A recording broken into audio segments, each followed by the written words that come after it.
Hello friend, सत श्री अकाल।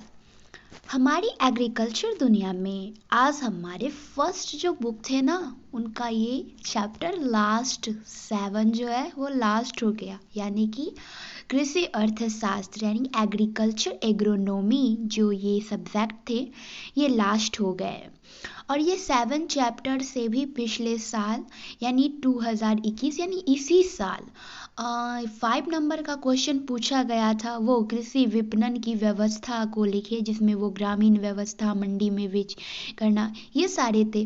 तो ये चैप्टर भी इम्पॉर्टेंट है क्योंकि इसमें से एक लॉन्ग क्वेश्चन 5 नंबर का आता है और शॉर्ट क्वेश्चन भी आ सकते हैं, क्योंकि शॉर्ट क्वेश्चन ज़्यादातर 2 चैप्टर और ये इधर उद्यान हॉर्टिकल्चर के फल विज्ञान से आते हैं, और फूल इधर फ्लावर और फूल वाले और सब्जी वाले से इधर से आते हैं। पर इसमें से भी एक लॉन्ग क्वेश्चन रहता है, ठीक है।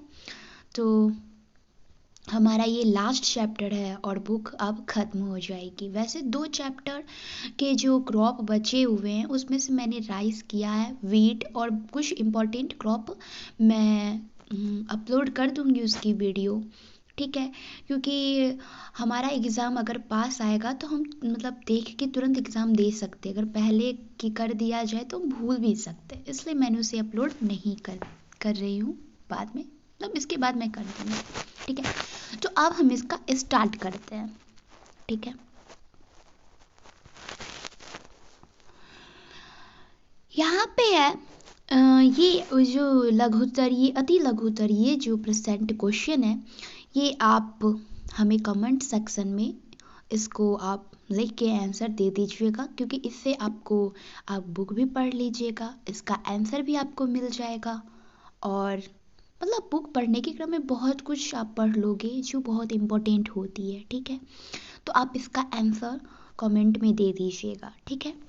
और मैं लघुत्तरीय प्रश्न स्टार्ट करती हूँ। बिहार राज्य बाढ़ एवं सुखाड़ दोनों आपदा को झेलता है, कैसे? ये जो क्वेश्चन है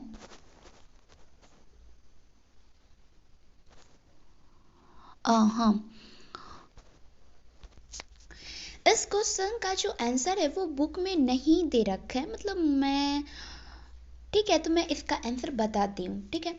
तो ये क्वेश्चन है कि बिहार राज्य जो है वो बाढ़ एवं सुखाड़ दोनों आपदा को झेलता है, कैसे? तो बिहार का एक क्षेत्र उत्तर में बाढ़ आने से बहुत जान माल की क्षति हो जाती है, क्योंकि उत्तर बिहार का मैदान हिमालय पर्वत के तराई में है एवं कई नदियां जैसे कि घाघरा, गंडक, बागमती, बूढ़ी गंडक नदियों का क्षेत्र कहलाता है। अधिक वर्षा होने से ये सारी नदी भर जाते हैं और उत्तर बिहार में बाढ़ आ जाता है। यानी कि फिर से मैं बताती हूँ, बिहार का एक क्षेत्र जो उत्तर है ना, उसमें बाढ़ आने से बहुत जान माल की क्या होती है, क्षति होती है, क्योंकि उत्तर बिहार का जो मैदान है वो हिमालय पर्वत की तराई में है एवं कई नदियां जैसे कि घाघरा, गंडक, बागमती, बूढ़ी गंडक नदियों का क्षेत्र कहलाता है, ठीक है। और अधिक वर्षा होने पर ये सारी नदियां भर जाती है और हमारे तरफ यानी कि हमारे इधर बाढ़ ले आती है। जबकि दक्षिण बिहार गंगा नदी के दक्षिण किनारे से झारखंड राज्य के पठार तक फैली हुई है। तो दक्षिण बिहार की मिट्टी काफ़ी उपजाऊ होने के बाद भी सुखाड़ होने से फसल का काफ़ी नुकसान होता है। देखिए, हमारे जो उत्तर बिहार है ना, उसमें नदियाँ भर जाने के कारण बाढ़ आ जाती है, और दक्षिण जो है उसमें धूप इतना होता है ना, सुखाड़ आ जाते हैं। यानी बिहार सूखा और बाढ़ दोनों चीज़ें परेशान है, मतलब इसीलिए इसकी ग्रोथ नहीं हो पा रही है। हमारी मिट्टी उपजाऊ है, पर बाढ़ के कारण और सुखाड़ के कारण उसकी उत्पादन उतनी नहीं होती है जितना कि हमारी मिट्टी में होनी चाहिए, ठीक है। अतः आवश्यक है कि उत्तर बिहार में बाढ़ को आने से रोका जा सके। अतः दक्षिण बिहार में, देखो, हम उत्तर बिहार में बाढ़ आता है तो उसको उत्तर बिहार में बाढ़ आने से रोका जाए, और दक्षिण बिहार में जहाँ पे सुखाड़ आते हैं तो वहाँ की मतलब सिंचाई की प्रबंधन की जाए, ताकि उत्तर बिहार में बाढ़ ना आ सके और दक्षिण बिहार में सुखाड़ ना आ सके, ठीक है, तो हम ये समझ चुके हैं, यानी बिहार जो एक राज्य है ना, वो बाढ़, बिहार अगर राज्य क्या अपना ही राज्य, देखते हैं हमारे इधर बाढ़ आता है और समस्तीपुर इलाके के इधर सुखाड़ आता है। ठीक है, तो हमारे बाढ़ का जो ये नदी भर जाती है इसलिए आ जाती है, और उधर सुखाड़ है क्योंकि डैम उम बना दिया है, इतना सुखाड़ आ जाता है इतना। ठीक है, तो मतलब इसकी है कि आवश्यकता है कि उत्तर बिहार में बाढ़ की जो मतलब आने से रोका जा सके और दक्षिण बिहार में सिंचाई की व्यवस्था की जा सके, यही है। और ठीक है, तो बिहार एवं सुखाड़ के दोनों आपदा को झेलता है कैसे, तो ये कैसे झेलता है हमने आपको बता दिया। ठीक है, अब जनसंख्या घनत्व का राज्य की अर्थव्यवस्था पर प्रभाव, केवल महत्वपूर्ण बिंदुओं का उल्लेख करें संक्षिप्त बिंदु में। जनसंख्या घनत्व का, जनसंख्या घनत्व का, तो यहाँ पे लिखा है बिहार राज्य का कुल क्षेत्रफल 93.60। हमारा ऑब्जेक्टिव का क्वेश्चन था ना कि बिहार राज्य का क्षेत्रफल कितना है, शुरुआत में स्टार्टिंग में पहला क्वेश्चन, इसका आंसर ये हुआ 93.60। ठीक है, हेक्टेयर है, एवं जनसंख्या करीब 10.41 करोड़ है। बाप रे, सिर्फ बिहार का ही 10.41 करोड़ है। स्वाभाविक रूप से जनसंख्या का घनत्व बहुत अधिक ही तो है। 1106 व्यक्ति प्रति वर्ग किलोमीटर, प्रति व्यक्ति भूमि की उपलब्धता मात्र 0.089 हेक्टेयर है। विगत कई दशक में भूमि पर आबादी का भार यूं ही बढ़ रहा है, जिससे राज्य के विकास पर प्रतिकूल प्रभाव पड़ा। साधारणतः शब्दों में कहा जाता है कि जनसंख्या के बढ़ने बोझ के कारण कृषि के क्षेत्र में बेरोजगारी बढ़ रही है और प्रति व्यक्ति कृषि उत्पादन दर में भी कमी आ जा रही है, जिससे राज्य की कृषि पिछड़ा जा रहा है। कृषि कार्यों में लगे लोगों की आय निरंतर कम हो रही है एवं गरीब की मात्रा दिनों दिन बढ़ती जा रही है। चूंकि उद्योगों के बीच में पर्याप्त संतुलन नहीं है, इसलिए अर्थव्यवस्था राज्य का तेजी से भी नहीं बढ़ पा रहा है। आज भी अधिकतर किसान बहुत अधिक मात्रा में अनाज धान की खेती 83% क्षेत्र में करते हैं, जबकि सब्जियां दलहनी फल एवं फूल की खेती मात्र 17% पे ही करते हैं। सिंचाई में पानी के अच्छे स्रोत के बावजूद सिंचाई की कमी है। इस वजह से हर साल मानसून के उतार चढ़ाव के कारण फसल की पैदावार घटती जाती है। इसी कारण गाँव में आज भी खाद्यान्न, मतलब देखिए ये कह रहे हैं कि बिहार का जो क्षेत्रफल है वो 93.60 है, पर हमारी जो आबादी है ना काफ़ी बढ़ गई है। ठीक है, तो मान लीजिए अगर 1 हेक्टेयर में एक किसान अगर काम करते हैं तो उसकी जितनी उत्पादकता होगी, ठीक है, तो वो एक किसान का होगा। पर 1 हेक्टेयर क्षेत्र में अगर 50 किसान अगर काम करते हैं तो उसकी उत्पादकता उतनी ही होगी। ये नहीं है कि उसकी उत्पादकता बढ़ जाएगी, अगर बढ़ेगी भी तो 10 से 15% बढ़ेगी। पर कहाँ एक हेक्टेयर में एक किसान का मतलब काम करते हैं तो उनका प्रॉफिट देखिए, और फिर कहाँ 1 हेक्टेयर में 50 किसान काम करते हैं तो उनकी आय कम होगी, आय कम होगी तो वो गरीब हो जाएंगे। ठीक है, तो यही कह रहे हैं कि हमारी जनसंख्या बढ़ रही है पर जमीन तो बढ़ नहीं रही है ना। पृथ्वी का जितना क्षेत्रफल है उतना ही रहेगा, वो तो बढ़ेगा नहीं, पर जनसंख्या हमारा दिन पर दिन बढ़ती जा रही है। तो हमारी तो उससे आय कम होगी, आय कम होगी तो क्या होगी, हम गरीब की संख्या जो होती है वो दिन पर दिन बढ़ती जाएगी। और फिर बोल रहे हैं, मतलब फिर ये कहते हैं कि हम गरीब तो रहे, पर हम लोग क्या करते हैं अभी भी हमारे भारत में, पूरे इंडिया या बिहार का लीजिए 83% पर गेहूं धान चना इस सब की खेती की जाती है, जबकि सब्जी ये मसाले वाले क्रॉप फिर ये फ्लावर वाले यानी फूल का ये 17% पर खेती की जा रही है। अगर हम इस सब का करें तो हमें भी प्रॉफिट मिलेगी, पर हम ऐसा नहीं करते। मतलब जो सालों से चला आ रहा है गेहूं धान मक्का बाजरा वही कर रहे हैं, चाहे भले ही उसका कम रेट क्यों ना हो। अभी पंजाब में मूल्य बढ़ाने के लिए लड़ाई कर रहे थे सब, वो किसान बिल पे, तो क्या कर रहे थे, गेहूं का दाम मतलब कम है तो वो बोल रहे थे हमारा बढ़ा है, पर वो ये नहीं करते हैं कि गेहूं अगर दाम कम हो गया है तो भाई गेहूं हमारे पास बहुत है। हरित क्रांति के बाद हमारी उत्पादकता में काफ़ी वृद्धि हो गई है, तो गेहूं की उत्पादकता तो बढ़ गई है, हमारे पास इतने है जितनी खपत नहीं हो रही गेहूं के। तो ऑफकोर्सली जिस चीज़ की मांग अगर कम होगी तो उस चीज़ की प्राइस रेट तो घटेगी ना, जिसकी ज़्यादा होगी उसकी बढ़ेगी। अगर हम फ्लावर का यूज़ करते हैं या मसाले, आप देखो तो यहाँ पे 17-18 रुपये गेहूँ बिकता है 1 किलो, और वही मसाले अगर हम 17-18 में ले तो एक पैकेट मिलता है।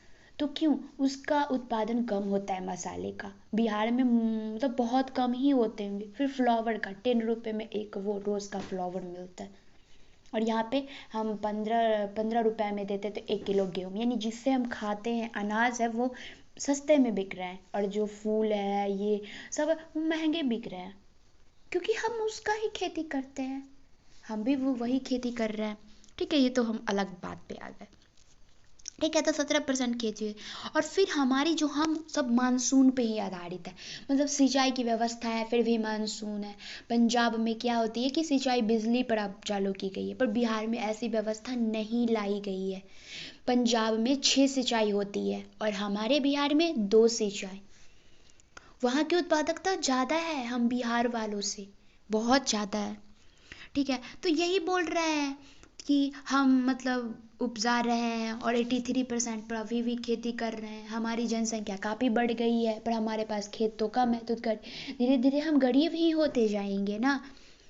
और वही तो इसमें सुधार किया जाएगा। और फिर यहाँ पे लिखा है कि मतलब हम वही कर रहे हैं, गेहूँ धान चना ये सब का ही कर रहे हैं, ये नहीं कि फ्लावर कटफ्लावर। फिर आप ये देख लो, ये आते हैं नहीं, सैफरॉन।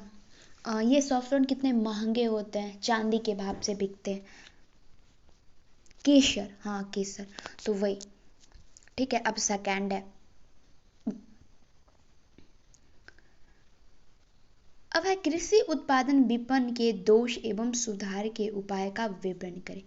देखिए, कृषि उत्पाद विपणन के दोष और सुधार के उपाय, पता है आपके 2021 में, यानी इसी साल फरवरी में जो एग्जाम हुआ था उसमें ये क्वेश्चन था कि कृषि उत्पादन के विपणन की व्यवस्था लिखे। ठीक है, उसमें व्यवस्था पूछा गया था, यानी एक लॉन्ग में था ये 5 नंबर में। ठीक है, पर यहाँ पे क्वेश्चन है कृषि उत्पादन विपणन के दोष और उसके सुधार के उपाय लिखे। तो सबसे पहले हम ये जानेंगे कि कृषि विपणन जो होती है वो होती क्या है। तो कृषि विपणन से अभिप्राय कृषि उपज की बिक्री से है, लेकिन विस्तृत अर्थ में इसके अंतर्गत वे सभी क्रियाएं सम्मिलित होती है जिनका प्रयोग कृषि उपज का कृषक के यहाँ से अंतिम उपभोक्ता तक पहुँचाने में किया जाता है। इन क्रियाओं के उपज को एकत्रित करना, श्रेणी करना, प्रमाणित करना तथा उन्हें बेचने की मंडी तक ले जाना तथा उनकी बिक्री करना सम्मिलित होता है। देखिए, कृषि विपणन का अभिप्राय कृषि उपज की बिक्री से लेकर विस्तृत अर्थ में उपभोक्ता। अब देखिए, मानिए कि हम किसान हैं, ठीक है, हम किसान करते हैं जैसे क्या करता है, हाँ, हमारे गेहूँ हुआ तो उसके पहले मैंने बुआई की, फिर उसका फर्टिलाइजर, मतलब ऐसे करके पूरे हो गए, हार्वेस्ट करनी, यानी गेहूँ पक गया हम काट लिए। ठीक है, तो हम उपज को तो एकत्रित कर लिए, फिर उसका श्रेणीकरण करेंगे। तो गेहूँ में तो ऐसा नहीं होता है, पर जैसे काजू हुआ या चाय पत्ती हुआ तो उसका श्रेणी, यानी अच्छे क्वालिटी को अलग रखते हैं और जो उससे नॉर्मल क्वालिटी उसको अलग, और जो सबसे थर्ड क्वालिटी को उसको अलग कर देते हैं। ठीक है, प्रमाणीकरण करना। अब प्रमाण, जो अच्छे क्वालिटी उसको प्रमाण, मतलब वो अच्छे हैं, फिर उन्हें बेचने के लिए मंडी। अब उसे हम बेचने के लिए कहाँ, मंडी में जाएंगे। ठीक है, मंडी में जाके कोई कंज्यूमर या उपभोक्ता उसे खरीदेंगे ना। हम घर घर अब ऑनलाइन डिलीवरी अब हो रही है, क्योंकि हम उत्पादक, फिर भी हमें एकत्रित करना, उसका श्रेणीकरण करना, प्रमाणीकरण तो करना ही पड़ेगा। पर हाँ, मंडी में हम ना जाके ऑनलाइन कर देंगे। ठीक है, ठीक है, तो कृषि विपणन से अभिप्राय कृषि की उपज की बिक्री से है, लेकिन विस्तृत अर्थ में इसके अंतर्गत वे सभी सम्मिलित होती है, जिनका क्रियाएं सम्मिलित होती है जिनका प्रयोग उपज का कृषक के यहाँ से अंतिम उपभोक्ता तक पहुँचाने में किया जाता है। इन क्रियाओं में उपज को एकत्रित करना, उनका श्रेणीकरण करना, प्रमाणीकरण करना, उन्हें बेचने के लिए मंडी तक ले जाना, उनकी बिक्री करना, सम्मिलित करना है। मंडी तक ले भी जाना और बेचना, यानी कि जब तक किसान से डायरेक्ट उपभोक्ता यानी उत्पाद यानी गेहूं हुआ, और उत्पादक किसान हुए, और उपभोग यानी कंज्यूमर यानी हम हुए, ठीक है, जो हम खरीदते हैं, उसके बीच में कौन कौन से आते हैं उसका श्रेणीकरण किए, ठीक है। और उसको मंडी तक कंज्यूमर तक पहुंचाना, यानी उत्पाद को उत्पादक द्वारा कंज्यूमर तक पहुंचाने की क्रिया को हम बोल सकते हैं कृषि उत्पाद का विपणन। अब है कृषि उत्पाद के उपभोक्ता अथवा खरीदार को मोटे तौर पर 3 कोटि में बांट सकते हैं। एक कोटि में वे उपभोक्ता जो कृषि उत्पाद जैसे कि गेहूं, चावल आदि का प्रत्यक्ष उपभोग करते हैं। दूसरी कोटि में वे लोग शामिल होते हैं जो कृषि उत्पादों को खरीदकर उन्हें मध्यवर्ती वस्तुओं के तौर पर इस्तेमाल कर लेते हैं। तीसरी कोटि में वे लोग शामिल जो निर्यात के लिए। देखिए, अब ये बोलना कि 3 प्रकार के उपभोक्ता होते हैं। एक उपभोक्ता होते हैं जैसे कि मान लीजिए कोई कोई किसान है, कोई आदमी है, वो गेहूं खरीदे, उसका आटा पिसवाए, रोटी बना के हमने खा लिया, ठीक है। सेकंड उपभोक्ता वो होते हैं जिनको कुरकुरे, बिस्किट या जो भी बनाना पड़ता है, मैदा, बिस्किट सब तो मैदे से बनते हैं। वो मैदा आता कहाँ से? तो गेहूं के बीच में जो होता है ना, वो मिल्किंग तो आप क्रिटिकल स्टेज में पढ़े होंगे। तो वही मिल्क जब कठोर यानी ठोस हो जाता है डफ स्टेज में, तो उसके बीच का वाइट वाइट होता है ना, उसी को से मैदा बनता है, ठीक है।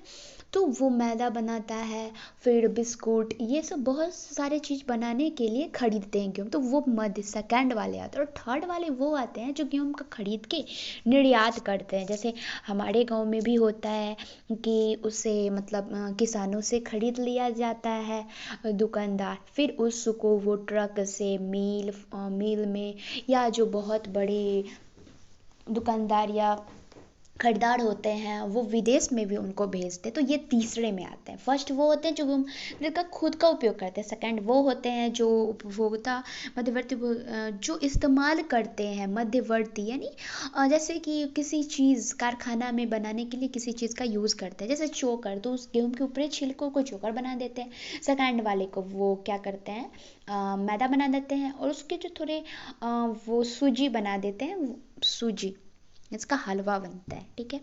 अब तीसरे कोटि में वो आते हैं जो उसका निर्यात करते हैं। तो हमने पढ़ लिया कृषि विपणन। तो मानते हैं कृषि विपणन से अभिप्राय कृषि उपज की बिक्री से लेकर विस्तृत अर्थ में बोल ये है ना कि उत्पाद को उत्पादक यानी उत्पाद हुआ गेहूं, उत्पादक हुआ कौन? किसान, और उपभोक्ता हुआ कंज्यूमर यानी कि हम, यानी उत्पाद को हम तक पहुंचाने की जो जितनी भी इस चीज में आते हैं ना, क्रिया होती है ना, उसको हम कृषि उत्पाद का विपणन बोल देंगे, ठीक है।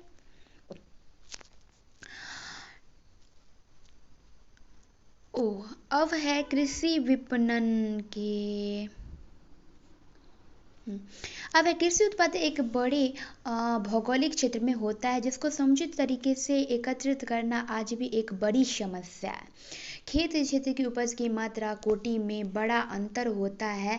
कृषि पदार्थों के अनेक किस्में होती हैं, इनके लिए कोटि के अनुसार श्रेणीकरण होना आवश्यक होता है। तो कृषि पदार्थ मूल्य के हिसाब से स्थान अधिक घेरता है, इससे परिवहन की समस्या होती है। कुछ कृषि पदार्थ बहुत जल्दी नाशवान हो जाते हैं, उन्हें अतिशीघ्र मंडियों में लाना आवश्यक होता है, लेकिन इसकी मांग सालों भर होती है। प्रयुक्त सभी कारण कृषि विपणन की दोष के अंतर्गत रखे जा सकते। इसी आज भी बिक्री व्यवस्था में कई गंभीर दोष दिखाई देते हैं, जैसे कि गोदाम की कमी, क्रय विक्रय के दोषपूर्ण तरीके, दोष मुक्त तौल का बाट, मध्यस्थ अधिक श्रेणीकरण और मानकीकरण का अभाव, मूल्य संबंधित जानकारी का अभाव, संगठन का अभाव करने का अभाव इत्यादि, जिस कृषकों को अपनी यानी हम ये था ना कि कृषि विपणन की दोष को लिखे, तो कि दोष में हम ये लिख सकते हैं कि सबसे पहले उसको यानी श्रेणीकरण में बांटना होता है, और कुछ जो प्रोडक्ट जैसे मटर मटर जो होती है उसको हम सालों भर अब हम क्या फ्रीजिंग करके रख लेते हैं, ठीक है, डिब्बा में आता है उसको फ्रीजिंग करके और उसको सालों भर हम यूज़ कर सकें। पर कुछ चीज़ ऐसी होती है जिसको अगर हम जल्दी ना बेचें ना, मंडी तक ना पहुंचाया जाए तो वो खराब हो जाएंगे, बर्बाद हो जाएंगे, नष्ट हो जाएंगे, ठीक है। तो हम कृषि विपणन के दोष में लिख देंगे कि गोदाम की कमी। अगर हम मान लीजिए कोई लघु किसान है, छोटा किसान है, उसके पास गोदाम नहीं है ना, तो वो कहाँ रखेंगे, उनको तो बेचना होगा और नहीं बेचेंगे तो उनकी फसल बर्बाद हो जाएगी। क्रय विक्रय के दोष पूर्ण तरीके। अब क्रय विक्रय खरीद और बेच की दोषपूर्ण तरीके। अब खरीद विक्रय के कोई रूल तो नहीं है जो नहीं आप इतना ऐसे ही लेना है, उनकी जैसी मर्जी होती है वो वैसे लेते हैं। दोषपूर्ण तौल का बाट। अब ये होता है कि आप जब कुछ लाने जाते हो तो दुकानदार रहता है जैसे 1 kg, जैसे सर्फ ये बिल है वो 1 kg यानी 1000 किलो ग्राम होना चाहिए ना, तो उसमें 900 ही ग्राम आपको देगा। आप देखना उस पर लिखा भी रहता है, तो 100 ग्राम तो आपको पहले ही हटा देता है, ठीक है। और फिर मध्य स्तरों की अधिकता श्रेणीकरण। अब उसका हम श्रेणीकरण करेंगे, यानी पहला है कि गोदाम हमारे पास नहीं है क्योंकि हम लघु किसान हैं।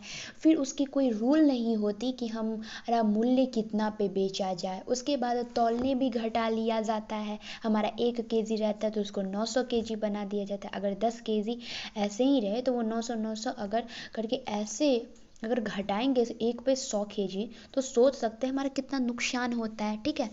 और मानसीकरण का अभाव, मूल्य संबंधित जानकारी। देखिए अब न्यूज़ है, फ़ोन है, तो ये रहता है कि गेहूं इतना रेट है आज का तो हम उसके हिसाब से देते हैं, पर पहले ये नहीं होते थे।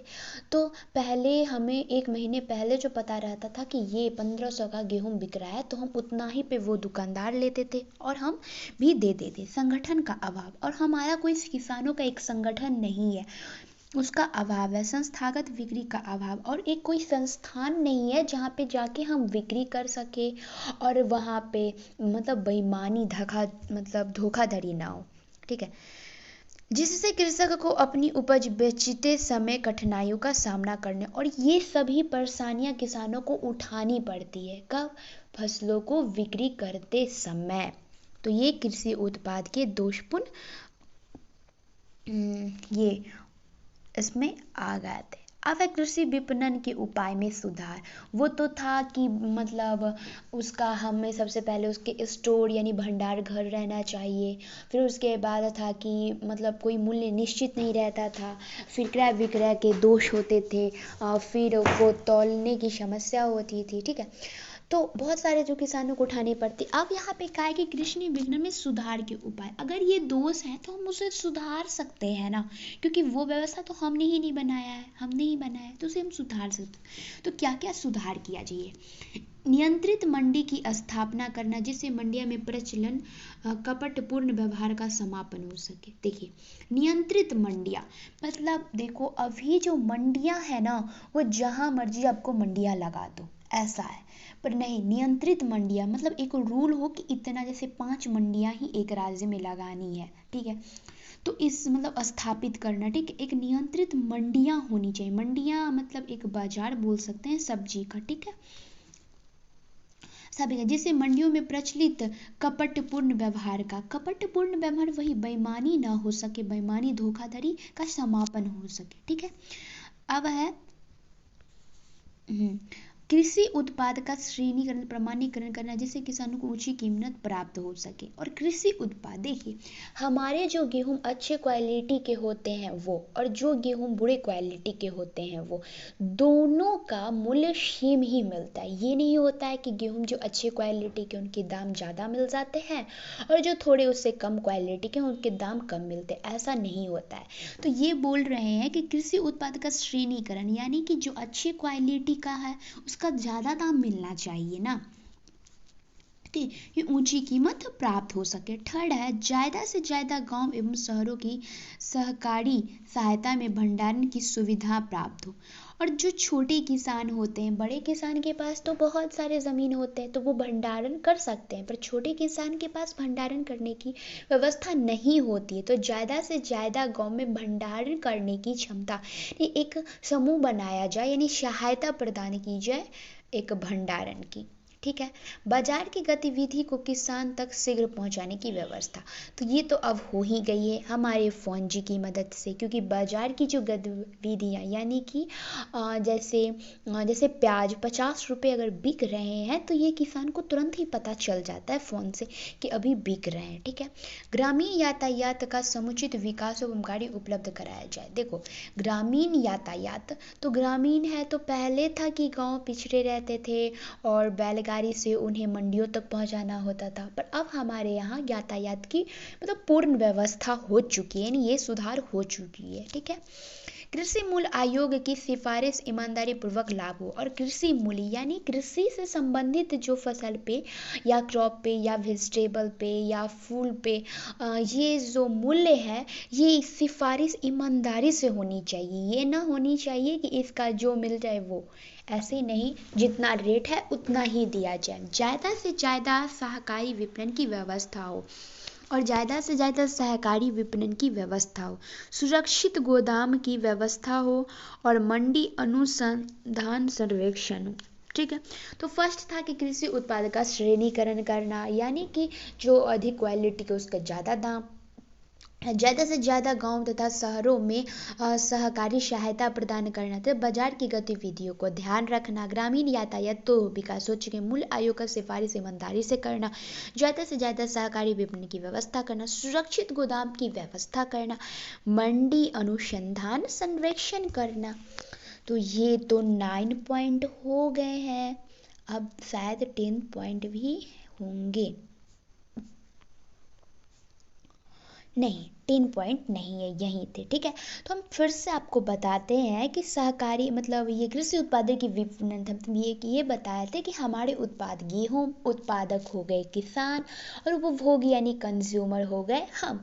तो यानी उत्पादक को हम कंज्यूमर तक के पहुंचाने में जितने भी क्रिया की जाती है ना, उसको हम बोल सकते कृषि उत्पाद का विपणन, यानी कि प्रयोग कृषि उपज का कृषि के यहाँ से अंतिम उपभोक्ता तक पहुंचाने में किया जाता है।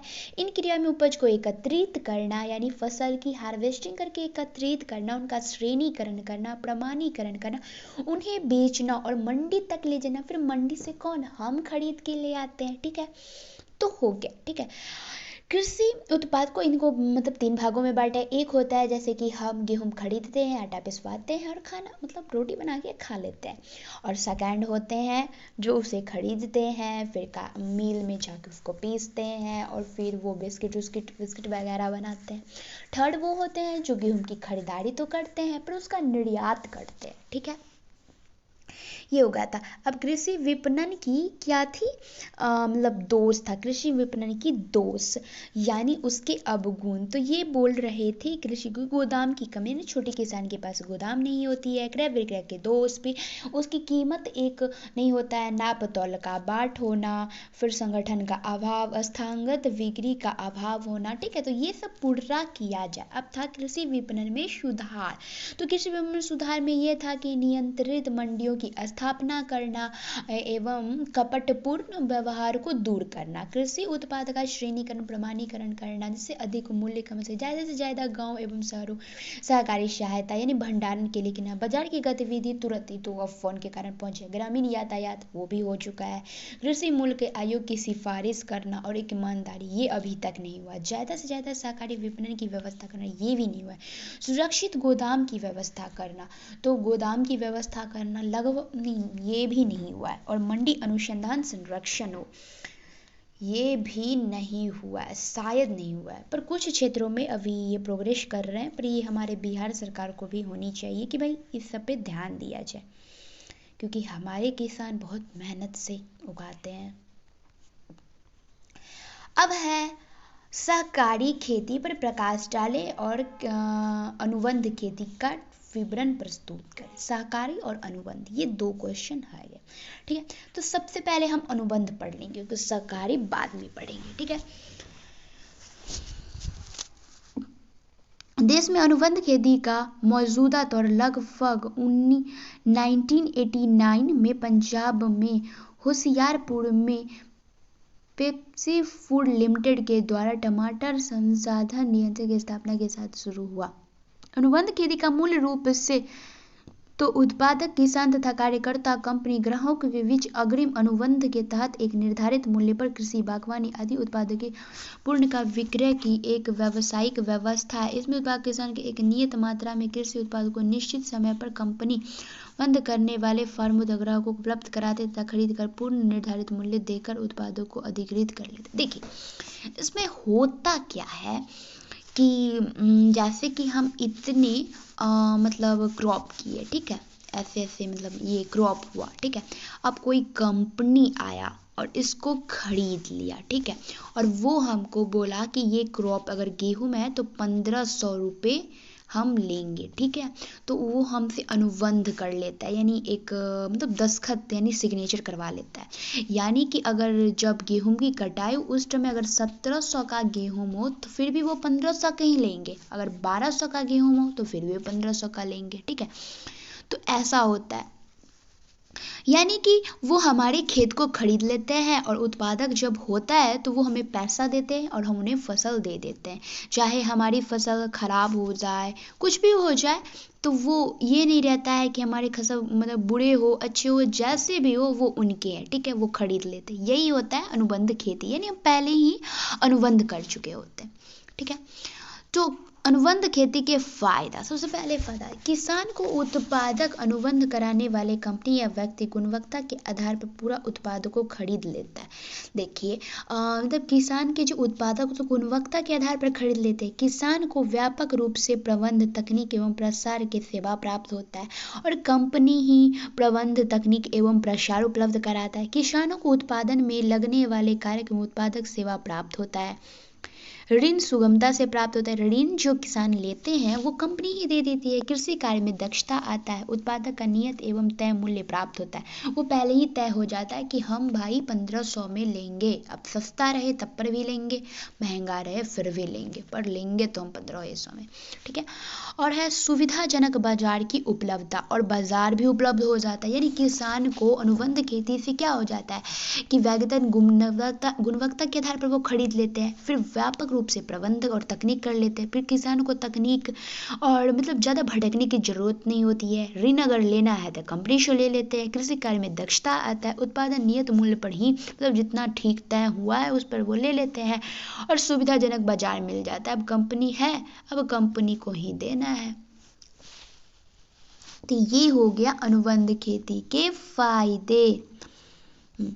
अब है अनुबंध खेती के नुकसान। अब देखिए फायदा तो हुआ पर नुकसान भी है। कृषि में जोखिम बढ़ जाता है। अब जोखिम बढ़ जाएगा, इसके उत्पादक गुण को कम आंका जाता है।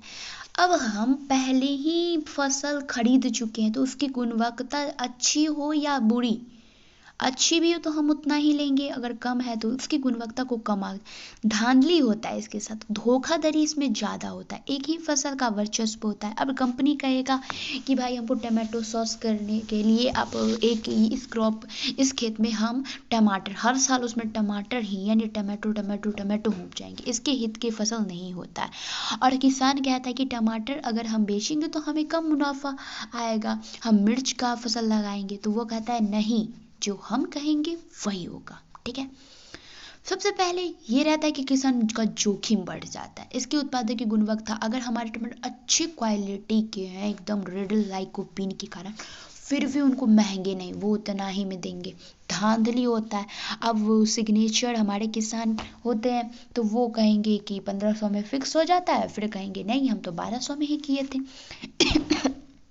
एक ही फसल का वर्चस्व होता है और उन्हें जो फसल की कंपनी को जरूरत होता है वही हमें कहता है उगाने के लिए, और हमारे हित और हमें मतलब जो फसल उगाने में हित होता है यानी आसानी होता है वो फसल हम नहीं उगा सकते, क्योंकि जो कंपनी को चाहिए वही हमें करना होता है। यानी बात उनकी माननी होती, खेत हमारा और बात उनकी माननी होती है। ये धांधली होती है और धोखाबाजी भी होता है।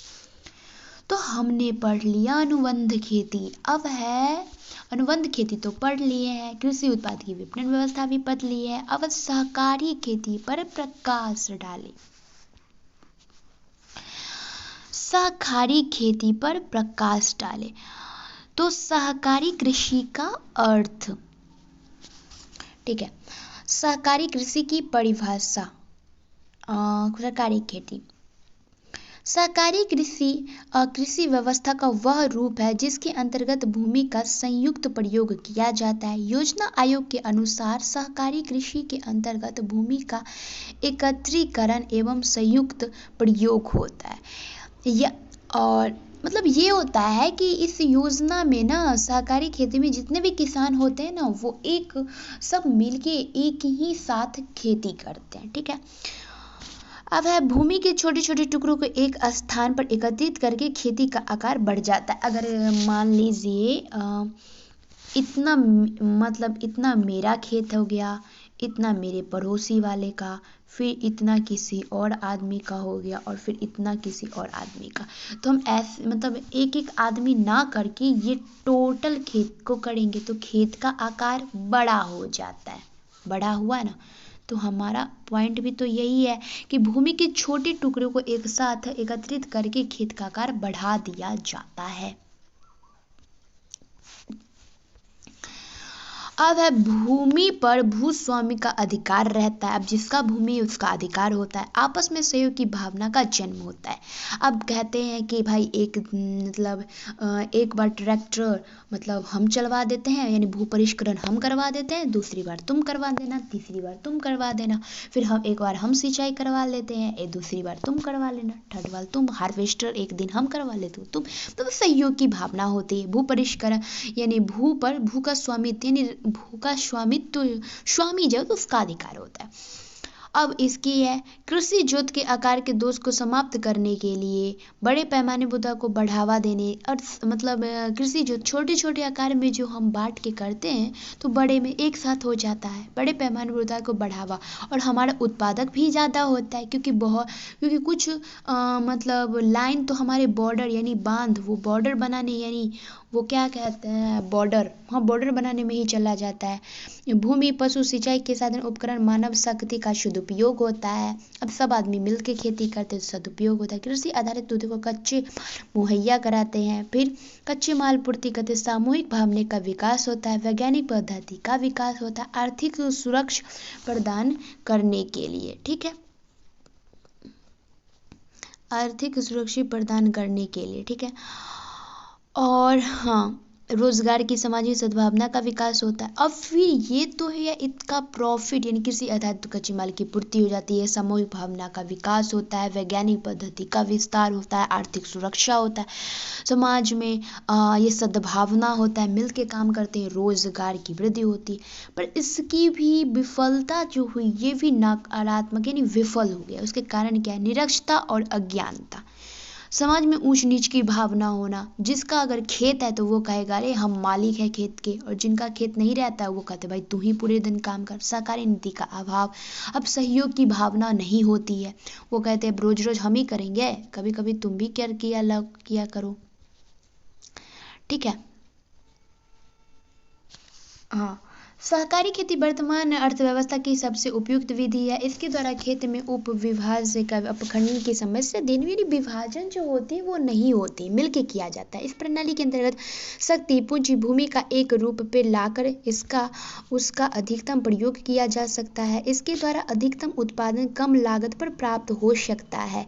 इसके अलावा पूंजी निर्माण में वृद्धि होती है, आर्थिक सुरक्षा होता है, साधन का सदुपयोग होता है, व्यापक पैमानों पर उत्पादन, विपणन व्यवस्था सुधार की सामाजिक लाभ होता है। हम पहले ही बता चुके कि सारी मेरी भूमि के टुकड़े टुकड़ों ना बांट कर एक साथ खेती की जाती है। पूंजी भी जैसे 10,000 हम दिए, 10,000 वो, ऐसे करके तो 50,000 एक साथ। तो और फिर यानी कोई यंत्र है तो मेरे पास अगर नहीं है तो किसी और के पास है तो उसके हम यूज कर सकते हैं। फिर आर्थिक सुरक्षा भी हो जाती है, यानी कोई पैसा अगर दे रहा है तो उसके बदले अगर मेरे पास पैसे नहीं है तो हम उसमें एक्स्ट्रा श्रम कर देंगे, यानी काम कर देंगे। ठीक है, फिर साधनों का सदुपयोग होता है। फिर अगर हमारे पास कोई ट्रैक्टर है तो उसका हम सदुपयोग कर लेते हैं। फिर व्यापक पैमाने पर उत्पादन होता है, फिर विपणन एवं व्यवस्था में सुधार, फिर सामाजिक लाभ अर्जित होती है, और इससे हमारे समाज का भी लाभ होता है। ठीक है, अब है कृषि विपणन की हानियाँ। इस प्रणाली के अंतर्गत खेती बड़े पैमाने पर की जाती है तथा ज़्यादा से ज़्यादा आधुनिक एवं वैज्ञानिक यंत्र का प्रयोग है, जिससे खेत मानव प्रधान न होकर यंत्र प्रधान हो जाता है, अतः बेरोजगारी की समस्या का समाधान न होकर समस्या खड़ी हो जाती। अब देखिए, अगर इतने बड़े पैमाने पर खेती की जाती है तो ये होता है ना, वो मानव प्रधान ना होकर, क्योंकि सारी काम जो होती है वो मशीन के द्वारा हो जाती है, तो मानव प्रधान ना होकर ये कृषि ये मशीन यंत्र प्रधान हो जाता है, अतः बेरोजगारी की समस्या तो बढ़ ही जाती, खड़ी हो जाती है। गांव में किसान मुकदमे, स्वास्थ्य एवं क्लेश की भावना से ग्रसित है। ऐसी स्थिति में सहकारिता का पनपना कठिन है, क्योंकि सहकारी कृषि केवल सहकारी पर ही निर्भर कराती है। ठीक है, तो यही है कि इसमें बड़े उसमें मतलब एक साथ करते हैं तो ये हम मतलब बहुत बड़े भाग में खेती करना होता है, तो मानव उतना नहीं कर पाएंगे, तो ये मानव प्रधान ना हो के मशीन प्रधान हो जाता है। मशीन प्रधान हुआ तो मशीन के लिए तो पेट्रोल चाहिए, डीजल, ये सब पे चलते हैं, पर हमारे पास हम काम नहीं करेंगे तो पैसे नहीं आएंगे, पैसे नहीं आएंगे तो बेरोजगारी बढ़ जाएगी, तो बेरोजगारी तो ये मानव प्रधान ना होकर क्या हो जाती है, मशीन प्रधान, यंत्र प्रधान हो जाती है। तो हम बेरोजगार हुए, हमें तो रोजगार इसमें मिलना चाहिए, इसलिए हमने खेती किया, पर इसमें हमें रोजगार तो मिला नहीं, बल्कि हम क्या हो गए, बेरोजगार। तो ये समस्या खड़ी हो जाती है। फिर समाज में क्लेश की भावना, फिर स्वार्थ की भावना, और गांव के किसान में मुकदमे की भावना आ जाती है। ठीक है, तो इससे सहकारिता की पनपना, फिर ये सहकारिता कृषि का पनपना कठिन हो जाता है, क्योंकि कृषि केवल सहकारिता पर ही निर्भर कराती है, निर्भर करती है। ठीक है, तो हो गए हमारे क्वेश्चन कंप्लीट। तो हमारे फर्स्ट कांग्रेट्स, हमारे फर्स्ट मतलब बुक खत्म हो चुके हैं, और आप सब अगर वीडियो देखोगे तो इम्पोर्टेंट क्वेश्चन तो मैंने कोशिश की है कि मैं बताने की और समझाने की। अगर ना समझ पाए तो माफ़ कीजिएगा, क्योंकि मैंने असमर्थ रही मुझे मतलब आपको समझाने में। एंड थैंक यू मेरी वीडियो को देखने के लिए एंड मुझे सच में सपोर्ट करने के लिए।